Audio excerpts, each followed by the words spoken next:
ഇന്ത്യയിലെ ആദർശ രാഷ്ട്രീയത്തിൻ്റെ ഭാഗമായ എ.കെ. ആന്റണിയുടെ മകനും ഈ അടുത്ത കാലത്ത് BJP പ്രവേശനം നേടിയ അനിൽ ആന്റണിയെക്കുറിച്ചൊരു ആരോപണം ഉന്നയിക്കാനാണ് ഈ പത്രസമ്മേളനം വിളിച്ചത്.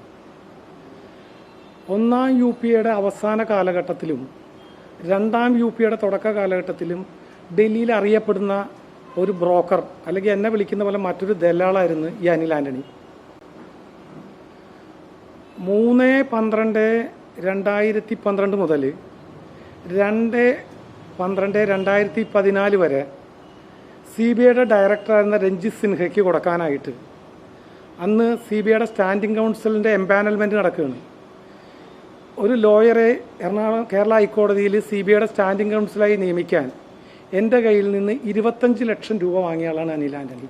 ഇതുപോലത്തെ ഒരു ഡ്യൂട്ടി പെയ്ഡ് കവറിലാണ് ഞാൻ 25 ലക്ഷം രൂപ അനിൽ ആന്റണിക്ക് കൊടുത്തത്, ഡൽഹിയിലെ അശോക് ഹോട്ടലിൽ വെച്ച്. അവസാനം എൻ്റെ പണം തിരിച്ചു തരാണ്ടിരിക്കുകയും CBI സ്റ്റാൻഡിംഗ് കൗൺസിലായി അജിത് ശാസമംഗലത്തെ നിയമിക്കുകയും ചെയ്തപ്പോൾ ഞാൻ പണം തിരിച്ചു വാങ്ങാൻ ശ്രീ PJ കുര്യനെ, ആന്റണിയുടെ സന്തത സഹചാരിയായ ശ്രീ PJ കുര്യനെ സമീപിച്ചു.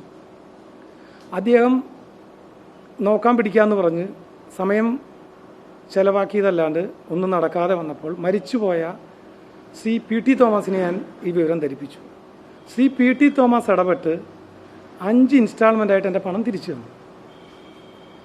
ആ കാലഘട്ടത്തിൽ ഇന്നത്തെ election commissioner number 3 mister Gyanesh Kumar IAS joint secretary acquisition in defence മിനിസ്ട്രിയിലായിരുന്നു.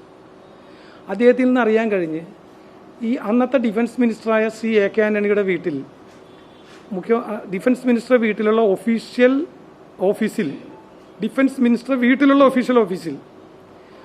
A.K. Antony കൊണ്ടുപോകുന്ന ആയുധ ഡീലുകളുടെ ഫയലിൻ്റെ ഫോട്ടോസ്റ്റാറ്റ് എടുത്ത് വിൽപ്പന നടത്തി പണം വാങ്ങുന്ന ഒരു വലിയ ദല്ലാളായിരുന്നു ഈ അനിൽ ആന്റണി.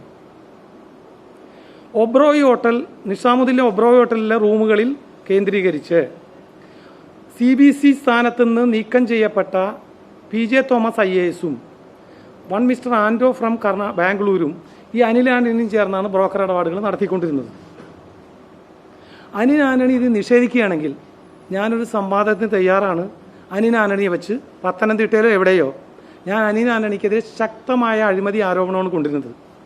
കൈക്കൂലി മേണിക്കലും, അതായത് ദല്ലാൾ എന്ന് പറഞ്ഞാൽ കൂട്ടിമുട്ടിക്കണവനുമുണ്ട്, കൂട്ടിക്കൊടുക്കണവനുമുണ്ട്. അതിനകത്ത് രണ്ടാമത്തെ പ്രവൃത്തി നടത്തിക്കൊണ്ടിരുന്ന ആളാണ് അനിൽ ആന്റണി.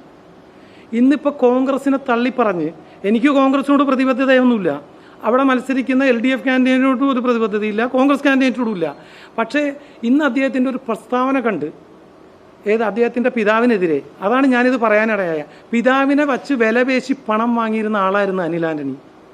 2, അന്ന് CBI ഡയറക്ടർക്ക് UPയുടെ അവസാന കാലഘട്ടം രണ്ടാം UPയുടെ കാലഘട്ടത്തിൽ CBI ഡയറക്ടർക്ക് ഒഫീഷ്യൽ റെസിഡൻസ് നോട്ടിഫൈ ചെയ്ത് നമ്പർ 2 ജൻപദ്. ഈ നമ്പർ 2 ജൻപദിൽ നിത്യ സന്ദർശകനായിരുന്നു അനിൽ ആന്റണി. അവിടുത്തെ വിസിറ്റിംഗ് ഡയറിയിൽ അനിൽ എന്ന പേരിൽ സൈൻ ചെയ്യും. പക്ഷേ ഈ ആരോപണം മുഴുവൻ അന്ന് അനിൽ അംബാനിയുടെ തലയിൽ വന്ന് അനിൽ അംബാനി CBI ഡയറക്ടറെ കാണാൻ ഒരു തവണ ചെന്നതിന് ശേഷം അനിൽ ആന്റണി വിസിറ്ററായി ചെന്നിട്ട് അനിൽ അംബാനി ഇടുന്ന അതേ ഒപ്പ് ഡിറ്റോ പോലെ അനിൽ ആന്റണി ഇട്ട്. പക്ഷേ ആരോപണം 22 തവണ CBI ഡയറക്ടർ രഞ്ജിത്ത് സിൻഹയെ കണ്ടത് അനിൽ അംബാനി എന്നുള്ള ആരോപണം നേരിട്ട്. അത്രയ്ക്ക് വലിയ മാൽ പ്രാക്ടീസുകാരനാണ് ഈ അനിൽ ആന്റണി. അയാളാണിപ്പോൾ ആദർശം പറയണത്. കോൺഗ്രസ്സുകാരോട് പാകിസ്ഥാനിലേക്ക് പോകും, അയാളുടെ അച്ഛനോടടക്കം പാകിസ്ഥാനിലേക്ക് പോകാൻ പറയുന്നത്. ഇതാണ് എനിക്ക് അനിൽ ആന്റണിയെക്കുറിച്ച് പറയാനുള്ളത്.